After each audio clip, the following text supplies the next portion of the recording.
ಧಾರವಾಡ ಕೃಷಿ ವಿಶ್ವವಿದ್ಯಾಲಯದಲ್ಲಿ ಕೃಷಿ ಪದವೀಧರರಿಂದ ಪ್ರತಿಭಟನೆಯನ್ನ ನಡೆಸಲಾಗ್ತಾ ಇದೆ.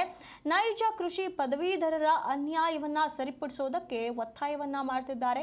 ಕಪ್ಪು ಪಟ್ಟಿಯನ್ನ ಧರಿಸಿ ಜಿಟಿ ಮಳೆಯಲ್ಲೂ ಕೂಡ ಪ್ರತಿಭಟನೆಯನ್ನ ನಡೆಸಿದ್ದಾರೆ.